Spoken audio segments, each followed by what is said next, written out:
Hola, bienvenidos a un nuevo video y hoy en nuestro segmento de los días sábados de Cultura y Misiones traje algunas invitadas. Para los que no me conocen, mi nombre es Lucy y soy de Samaria. Así que con ustedes, démosle fuerte aplausos a Mariam, que ella nos visita desde Italia. Por favor, Mariam. Buongiorno. Gracias, Mariam, por estar aquí. Y nuestra siguiente invitada es Raquel, que viene de Jerusalén. Muy bien, así que fuertes aplausos a Raquel. Y el día de hoy pues compartiremos la cultura y misiones en el libro de Hechos. Así que le vamos a dar tiempo a Raquel para ver qué nos trae el día de hoy. Bueno, gracias Lucy por este tiempo, por esta invitación y qué bonito es poder compartir cómo se fue expandiendo el Evangelio en Jerusalén, de donde yo soy. Y pues bueno, cuando fue la crucifixión de Jesús y que Él murió y que resucitó, la verdad es que nosotros, como los pocos creyentes que habíamos, estábamos muy expectantes a lo que iba a pasar. Él nos había dicho que nos quedáramos en Jerusalén a esperar una promesa que Él nos había hecho. Pues bueno, y Él había dicho de que íbamos a ser testigos por toda la tierra. Así de que estábamos muy expectantes a eso, porque también eran profecías que estaban en el Antiguo Testamento en el que nosotros creíamos. Y recuerdo que cuando fue la fiesta de Pentecostés, esa es una fiesta muy importante para nosotros como judíos, y también era una fiesta donde venían muchas personas de otros lugares, no solo éramos nosotros de Jerusalén, sino que venían de Samaria, venían de tantos lugares, e incluso personas que se convertían al judaísmo venían a celebrar esto. Y recuerdo que nosotros estábamos reunidos y estábamos orando y de repente comenzó a pasar algo muy extraño, y es que no lo entendíamos en el momento, pero vino el Espíritu Santo, y recuerdo que nosotros sentíamos un gozo muy grande y comenzamos a hablar en muchas lenguas y no entendíamos cómo pasaba porque no era algo que nosotros podíamos hacer. E incluso muchas personas que estaban de visita en Jerusalén decían que nos escuchaban hablar en sus propios idiomas, pero eso sin duda era algo que solo el Espíritu Santo podía hacer, y ahí fue donde Dios nos comenzó a enseñar de que Él quería que también para todos los demás fuera la salvación y que todos pudieran conocer acerca de Él. Y pues fue un evento muy grande para todos nosotros, para todos los creyentes que estábamos ahí, y entonces Pedro, que era quizás como uno de los líderes más grandes de nosotros que ya nos congregábamos, él comenzó a predicar, y comenzó a predicar acerca del arrepentimiento. Y fue tan grande esa predicación que como 3,000 personas se convirtieron en un solo día. Era algo de verdad impactante y ellos fueron bautizados, y era algo que no podíamos entender, pero sin duda sabíamos que era Dios el que estaba actuando en ese momento. Así de que nosotros comenzamos a vivir de una manera como nunca lo habíamos hecho. Nos fuimos a vivir todos juntos y lo compartíamos todo, vendíamos nuestras propiedades y se las dábamos a los pobres. Y esas cosas sin duda iban siendo de impacto para la sociedad judía, porque esto era algo que Dios nos había mandado desde antes que lo hiciéramos, pero nadie lo hacía, nadie vivía de verdad eso, pero ahora lo estábamos haciendo. Cuando nosotros comenzamos a hacer esto y a vivir así, pasaba algo, y es que nosotros como judíos no creíamos que la salvación fuera para los que no eran judíos. O sea, creíamos de que era solo de nosotros y solo para los judíos y los que estaban en otros lugares, pero no creíamos que era para los gentiles, porque era una promesa directa que el Señor nos había hecho a nosotros como judíos. Pero con el tiempo, Dios fue cambiando esa mentalidad. Y pasa algo, y es de que comienza a haber oposición y comienza a haber persecución. Como ya dije, Pedro y Juan predicaban y así era como muchos se convertían. Y también ellos hacían muchos milagros y cosas milagrosas.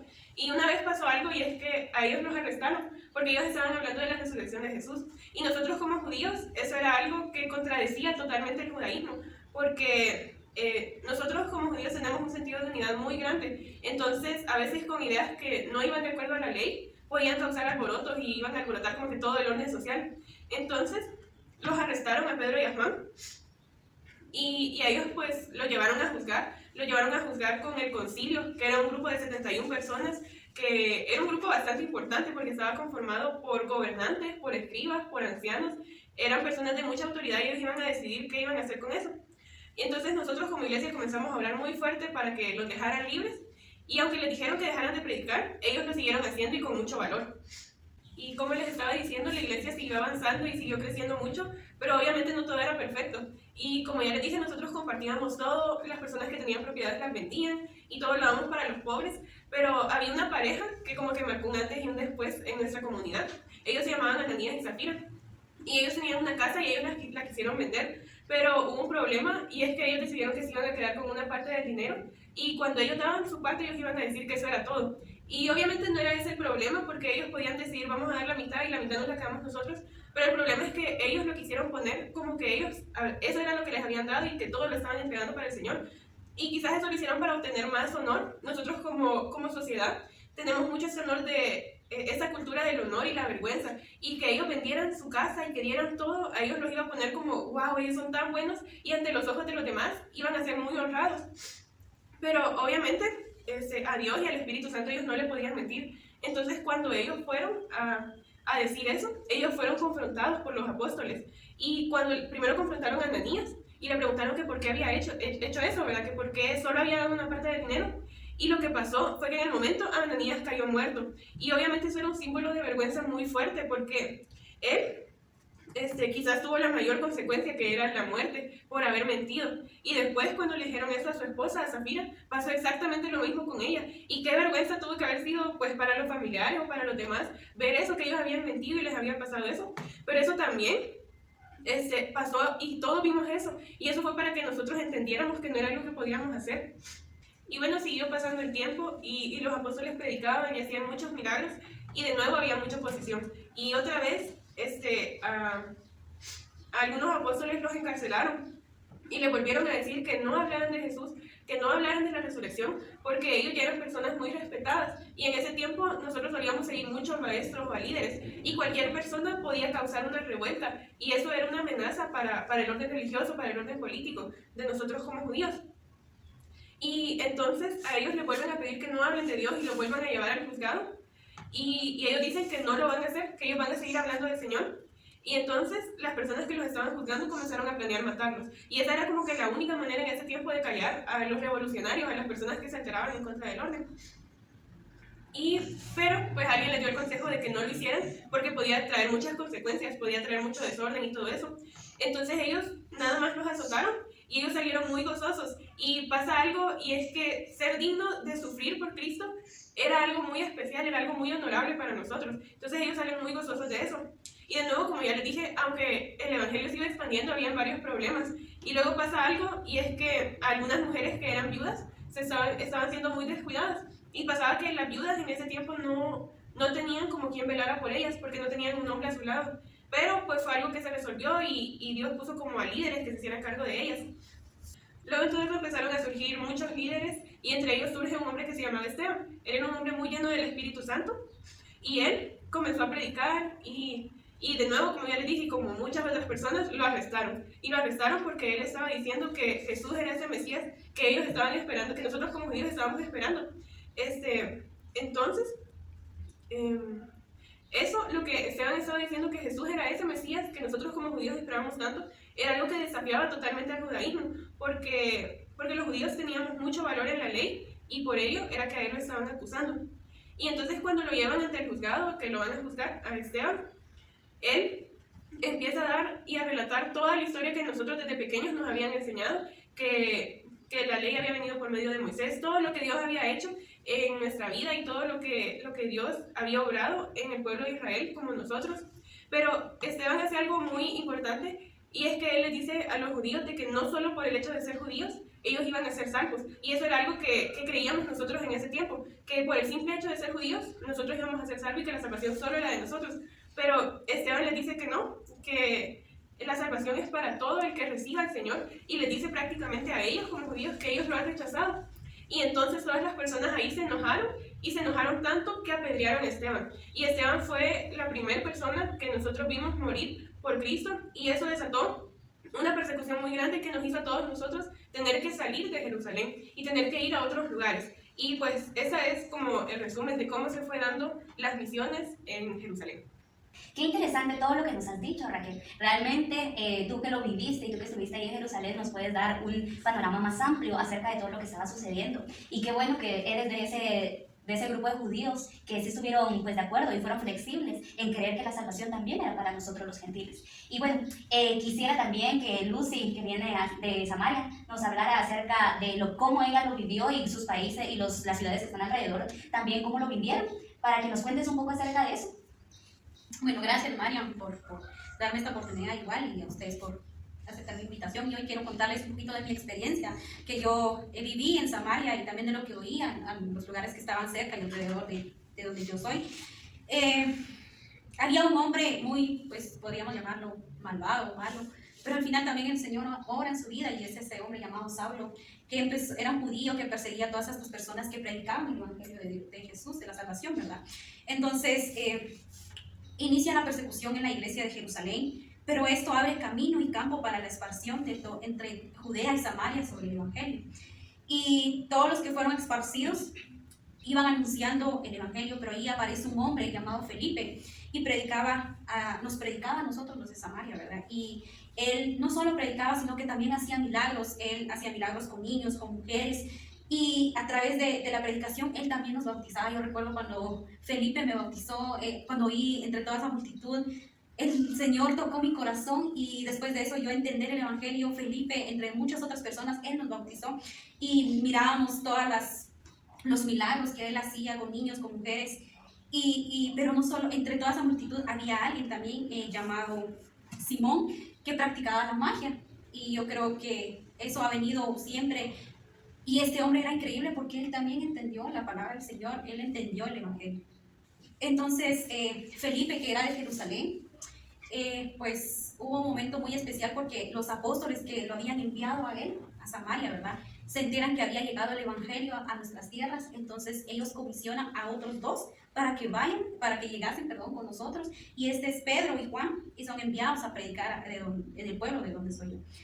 Cuando los apóstoles escuchaban que el Evangelio había llegado a un lugar, antes de mandar a otras personas, ellos oraban por su ministerio, por lo que iban a hacer, porque no solo es de ir y predicar, ¿verdad? Entonces ellos oraban por ellos para que el Espíritu Santo estuviera en ellos, y a través del Espíritu Santo ellos también podían hacer milagros, porque no son obras del ser humano, sino que es a través de Dios y el Espíritu Santo que obra a través de ellos, ¿verdad? Y Felipe, el que nos había predicado, él emprende un viaje a Gaza, un lugar que era un lugar muy desierto, y allí se encuentra con un eunuco. Este era un funcionario de Cádiz, reina de los etíopes, ¿verdad? Entonces él estaba ahí y él iba en su carro y él estaba leyendo el libro de Isaías. Entonces en ese desierto él se le acerca y le dice: ¿qué estás leyendo? ¿Acaso estás entendiendo lo que estás leyendo? Y el eunuco le responde: si hubiera varón que alguien me explicara qué es esto, pues yo lo entendería mejor. Entonces vemos a Felipe tan emocionado y apasionado de predicar el Evangelio, que se sube a su carro y le explica a través desde el inicio de Isaías, agarrando como base, ¿verdad? Y le predica el Evangelio a este eunuco. Entonces el eunuco recibe la palabra del Señor, él también acepta a Jesús, y después de esto pasa algo tan especial, que Felipe ya se encontraba en Azoto y pasaba ahí también anunciando el Evangelio a todas las ciudades hasta que llegó a Cesarea. Entonces, después de esto, también yo escuché que lo que les mencionaba hace ratos de Saulo, ¿verdad? Este hombre tan malo, que él amenazaba a los discípulos de muerte. Algo tan sorprendente que él hizo fue que fue con un sacerdote para pedirle cartas a las sinagogas de Damasco con el fin de encarcelar a mujeres y a hombres que anunciaban el Evangelio. Y después la vida de Saulo cambió, como les decía anteriormente, que el Señor le habló y le dio una lección. El Señor habla a Saulo y él queda ciego. ¿Cómo es que el Señor a veces manda cosas para que nosotros entendamos de todo lo que está pasando, ¿verdad? Entonces Saulo queda ciego y luego vemos que un ángel de Dios le dice a Cornelio que envíe hombres a Jope y que vayan por Simón, que sobrenombre tenía Pedro, ¿verdad? Entonces Pedro ora en la azotea de donde él vivía, y él experimenta un éxtasis. Entonces le aparecen un montón de animales, porque Pedro tenía mucha hambre. Y entonces él experimenta esto y se le aparece como una visión donde había muchos animales que hoy lo conocemos, que los comemos también. Entonces él decía: no, Señor, yo no puedo comer porque esto es impuro. Pero el Señor, con una fuerte voz de autoridad, le dice: no llames impuro lo que yo ya he limpiado.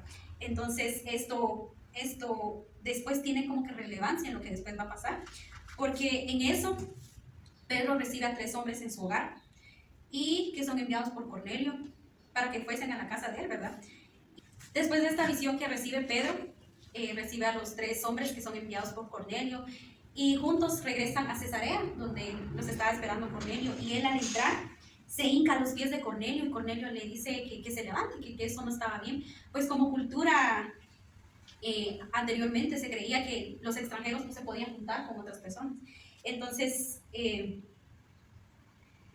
Pedro cambia su mentalidad acerca de esta cultura que había, ¿verdad? Y cómo es que Dios le da a entender que todos somos iguales, que no hay extranjeros ni judíos y que todos podían alcanzar el reino de Dios. Entonces, un breve resumen de las misiones nos dice que Dios envió su mensaje al pueblo de Israel, pero ellos sabían de lo que se había divulgado en Jerusalén, empezando con Galilea, después del bautismo que predicó Juan, del Jesús de Nazaret, ungido de Dios para hacer bienes y sanando a los oprimidos. Entonces, no solo los de mi pueblo, no solo los judíos, sino que también entran aquí los gentiles. Los gentiles eran parte de la misión de Dios.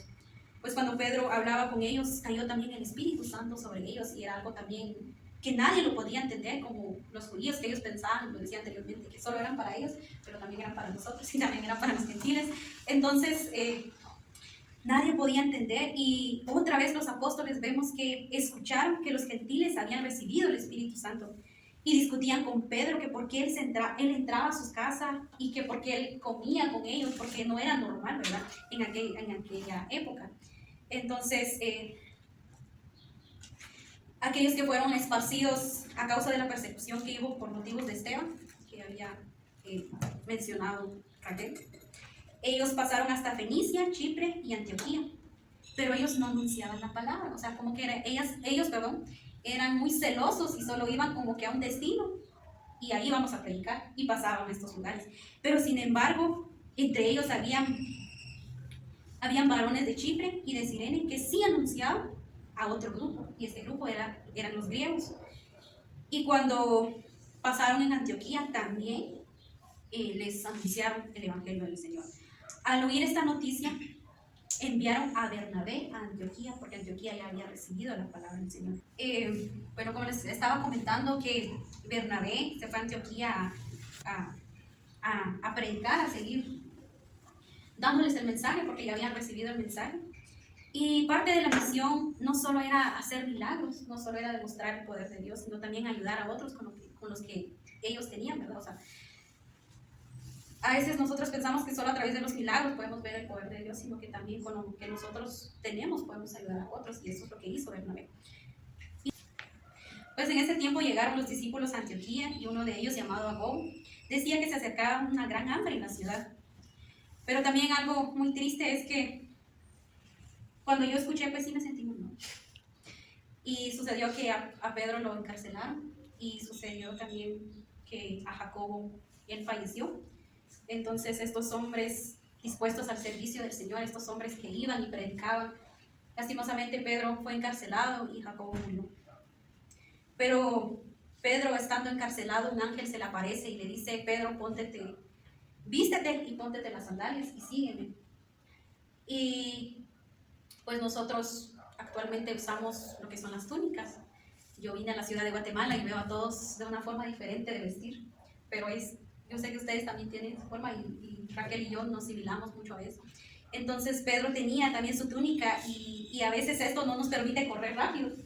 Entonces, parte de nuestra cultura es que cuando nosotros vamos o tenemos una necesidad, nosotros nos tenemos que levantar la túnica y amarrarlo bien y poder salir corriendo. Entonces el ángel le dice esto a Pedro: levántate, vístete y ponte las sandalias. Entonces Pedro hace esto y él se levanta. Después de haberles contado todo este segmento de lo que yo viví, Bernabé y Saulo volvieron después de haber cumplido su misión en Jerusalén y tomaron con ellos a Juan, que también es llamado Marcos, ¿verdad? Y ahí empieza otra historia, y pues fue una experiencia no solo de gratitud, no solo fue de aprender también del Señor, sino que fue una experiencia donde vimos la muerte y el encarcelamiento de Pedro, y eso es algo muy fuerte, pero sin duda alguna eso nos anima a que debemos de seguir a Jesús, debemos de predicar su evangelio donde sea. Y pues por eso es que yo estoy aquí en Guatemala y haciendo misiones, ¿verdad? Como ellos me lo enseñaron, yo también estoy haciendo. Y bueno, creo que todos tenemos una experiencia acerca de lo que hemos vivido. Y realmente, bueno, yo soy de las personas que fue alcanzada por medio de los viajes de Pablo, y le agradezco porque continuó con la obra misionera que Pedro dejó y que Jesús dejó antes. Y bueno, primero lo que más me llama la atención de cómo ellos hacían las misiones y todo es la parte de que primero el Espíritu Santo, antes de iniciar el primer viaje misionero, el Espíritu Santo los eligió, a él y a Bernabé. No es que se mandaran solos, sino fueron elegidos por el Espíritu Santo y enviados y capacitados por él para que fueran y esparcieran el Evangelio a aquellas otras partes del mundo que no era Jerusalén, Judea, Samaria. Y entonces, bueno, gracias a eso yo estoy hoy aquí y conozco del Evangelio. Y realmente quisiera que viéramos el siguiente mapa, en donde podemos ver dónde se fueron moviendo Pablo y Bernabé en el primer viaje misionero. Y primero está que salieron de Antioquía hacia Chipre, luego fueron a Perge, luego a Antioquía de Pisidia, luego a Iconio, luego a Listra, luego a Derbe, y después el recorrido lo hicieron nuevamente de regreso. Y bueno, como les venía comentando, entonces al final hicieron todo un recorrido por algunos lugares que todavía no habían sido alcanzados. Y lo que más me llama la atención es que el Evangelio es universal. No solo se centra en algunas personas y en algunas culturas, sino que Dios está interesado y ahora y en ese momento estuvo interesado en que muchos conocieran de Él. Y no solo los judíos, como comentaba Raquel, que es de Jerusalén, y que a lo largo de estos viajes, pues sí, se tuvieron muchos problemas por eso mismo, porque los judíos creían en la ley de Moisés y en sus tradiciones y en sus costumbres, pero al venir Pablo y Bernabé a hablar acerca del Evangelio que se basaba en la muerte y resurrección de Jesucristo, es donde hay un choque de culturas, de pensamientos, un choque de cómo se debían de hacer las cosas, y por eso se da un gran problema. Regresan a Antioquía después de dar el viaje hacia las demás ciudades que ya mencioné y que ya vimos en el mapa. Regresan a Antioquía y ahí podemos ver cómo se da un concilio. Y básicamente el problema del concilio era porque estaban viendo si se debían circuncidar los gentiles o no. Realmente a lo largo de todos los viajes de Pablo vemos cómo el problema era que los judíos, algunos los que sí aceptaban, así como Raquel, que sí aceptaban que a los gentiles se les hablara del Evangelio, el problema era que ellos querían que siguieran todas las costumbres, que siguieran la circuncisión, que guardaran el día de reposo y que cumplieran con todas las costumbres y tradiciones de los judíos. Sin embargo, pues yo como gentil y que ya conozco acerca de eso y gracias a la obra que hizo el Espíritu Santo por medio de Pablo, entiendo que nosotros no debemos seguir ese tipo de costumbres y ese tipo de cosas. Y el concilio se trataba básicamente de la circuncisión, de si debían o no. Creo que el que Pablo fuera y viajara hacia esos lugares hizo que se como que alborotara un avispero, y entonces al regresar él se dio cuenta que algunos judíos que no estaban de acuerdo con esa idea, con lo que Pablo predicaba, con lo que Bernabé predicaba, pues se pusieron ante esta situación.